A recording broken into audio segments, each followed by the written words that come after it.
Hello, YouTube. How are you? Friendly neighborhood crustacean swimming over to you.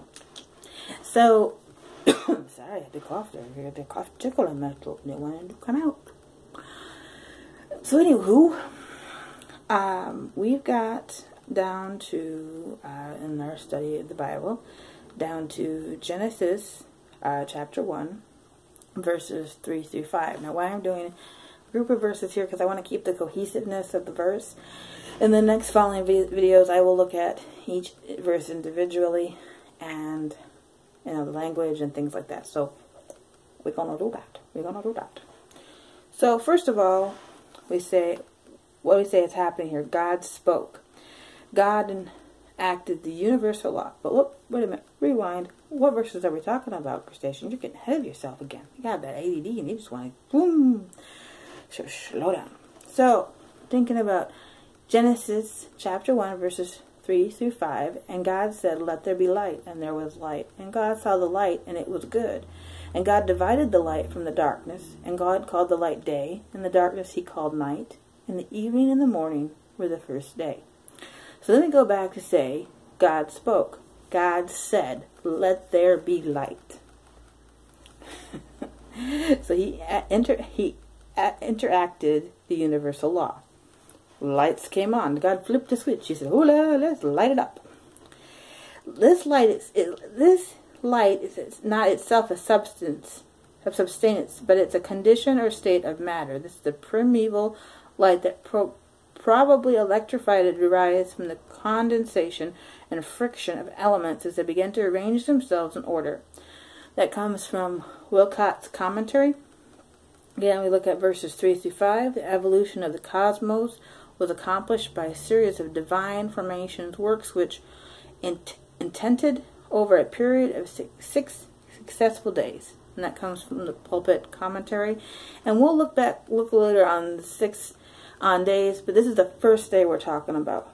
So, I mean, obviously, what's the first thing you're going to do when you walk into a room and it's dark? You're going to flip on the switch, otherwise you're going to fall on your face, and you're going to hurt your nose, and it's going to be bad. So then we said, look, what does it say? The picture describes here in Genesis 1:3 is the dawning of creation, like the dawning of a new day. We see in Job 38:14, it describes it as a seal pressed on the clay. A formless image in the darkness takes shape in the light of a day. This verse has nothing to do with the potter's wheel or the earth's rotation.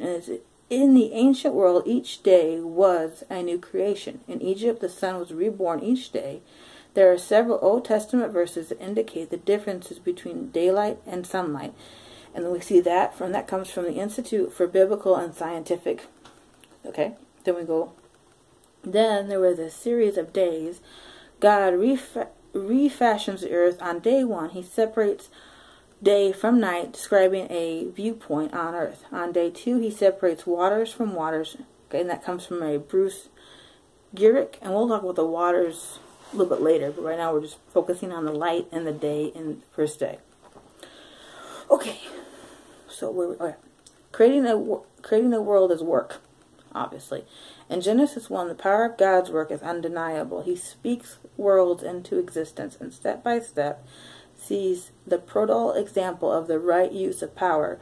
Note the order of creation. The first 3 of God's creation acts separates the formless chaos into realms of heavens or sky, water, land. Or on day 1, God creates light and separates it from darkness, forming day and night. And this comes from TOW project. Okay, what was it saying? The verse here. God created energy.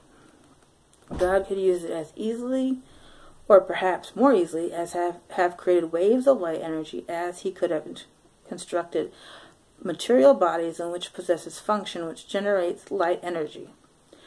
Alright, so we don't have to have a...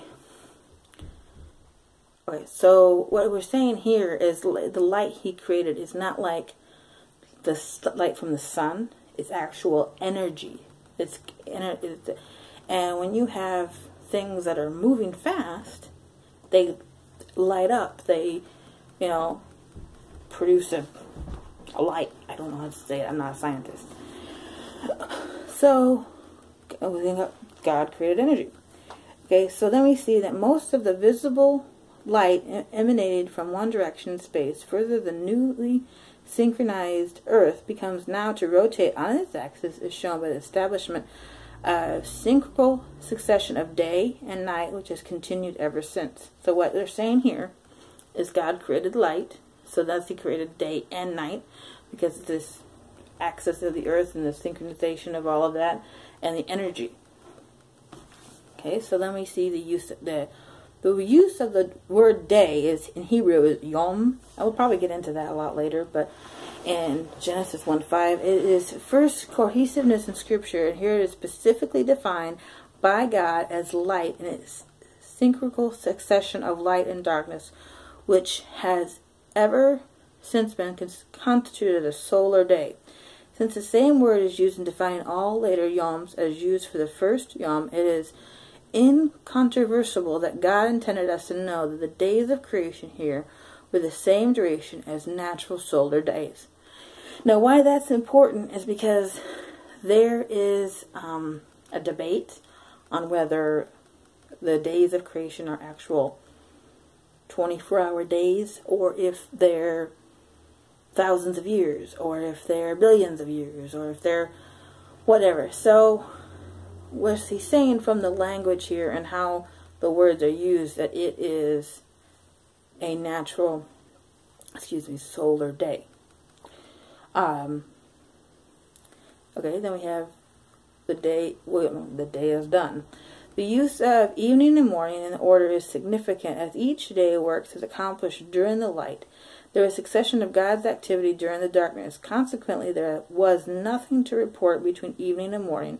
The beginning of the next day, activities began with the next period of light after the morning, or better, dawning, the literal sense of the formula. Each day it works. Then there was dusk, then dawn, ending the first day. And this all comes from what we call the New Defender's Bible, helping people defend their faith, have logical arguments or semi-logical arguments for what they believe. Now, we look at it here, is what it's saying is that the dawning, the evening and the morning, we think about the next period of light, next period of coming energy recycling through. We know energy never goes away, it just changes. So that's what we're kind of saying here. So thanks for watching, guys. I appreciate it. I will catch you in the next one. I love all your wonderful comments in the comment section. Hey guys, before I forget, I always seem to forget to do this. Like, comment, and subscribe to videos. Matthew Santora made a good point with liking your videos. If you like my content, if you really like my content and you want to continue to watch it, if you push the like button, the algorithm will put my content in your viewing constantly. If you make a comment, positive or negative, on my videos, the algorithm will put my videos into your, your recommended. So, take that information and use it as you will. But thanks for watching, guys. I appreciate it. I'll catch you in the next one.